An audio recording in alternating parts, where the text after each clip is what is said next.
mode de la directrice générale bilan de la planification stratégique.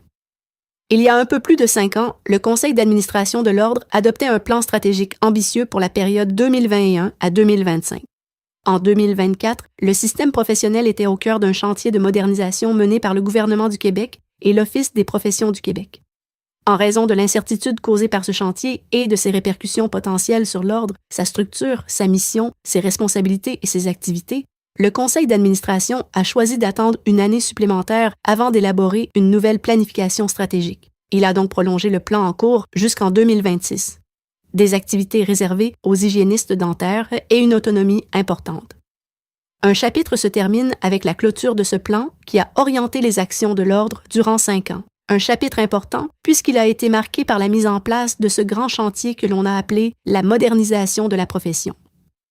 En effet, une grande part des actions stratégiques de l'Ordre entre 2021 et 2026 ont eu un lien direct ou indirect avec la loi modifiant le Code des professions et d'autres dispositions notamment dans le domaine bucco-dentaire et celui des sciences appliquées, adoptée le 24 septembre 2020. Cette loi a reconnu légalement, pour la première fois au Québec, des activités réservées aux hygiénistes dentaires ainsi qu'une autonomie importante pouvant aller jusqu'à l'ouverture d'un cabinet d'hygiène dentaire. La création d'un cadre réglementaire clair a permis la mise en œuvre des changements instaurés par la loi ainsi qu'un travail collaboratif avec les autres acteurs du milieu bucco-dentaire pour définir les nouvelles activités réservées. C'est ainsi que des fiches explicatives ont été rédigées et mises en ligne durant la première moitié du cycle du plan stratégique et qu'un guide explicatif interordre a été publié au début 2026. C'est également dans ce contexte que l'Ordre a mis en place des mesures d'encadrement et d'accompagnement pour les nouvelles cliniques d'hygiène dentaire. La reconnaissance d'activités réservées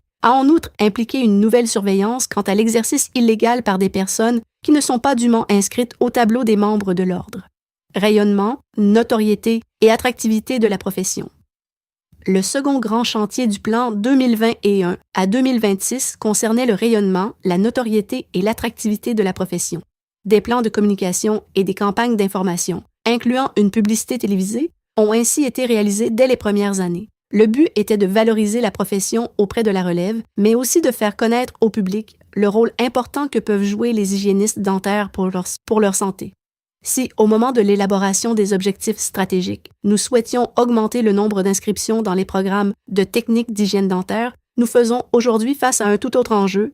L'enthousiasme envers la profession désormais modernisée est si grand que le nombre de demandes dépasse largement celui des places disponibles. Dans les dernières années, les actions de représentation de l'Ordre ont donc été réorientées vers un nouvel objectif, soit d'augmenter le nombre de places dans les programmes et le nombre de milieux qui l'offrent pour répondre à la demande de la population québécoise. Mobilisation des membres et capacité organisationnelle. Les 3e et 4e chantiers du plan stratégique 2021 à 2026 concernaient la mobilisation des membres et la capacité organisationnelle. Dans le cadre du chantier 3, 3 nouveaux prix de reconnaissance du parcours et du travail d'hygiénistes dentaires ont été créés, soit le prix Agathe Bergeron, le prix de la relève et le prix Projet de l'année. Un nouveau concours destiné à la communauté étudiante a également été mis sur pied afin d'inciter celle-ci à s'impliquer dans la valorisation de sa profession et de promouvoir la santé bucco-dentaire. Le président de l'Ordre est allé à la rencontre des hygiénistes dentaires dans plusieurs régions du Québec, en plus d'effectuer une tournée des cégeps pour répondre aux questions des étudiantes et étudiants de première année. Finalement, on ne peut passer sous silence les activités entourant le 50e anniversaire de la profession, dont les capsules Vox Pop avec des hygiénistes dentaires lors du congrès 2024. Finalement, si le dernier chantier est moins visible à l'externe, il n'en est pas moins important. Quelques 7300 personnes sont aujourd'hui inscrites au tableau de l'Ordre, soit près de 1200 de plus qu'il y a 10 ans.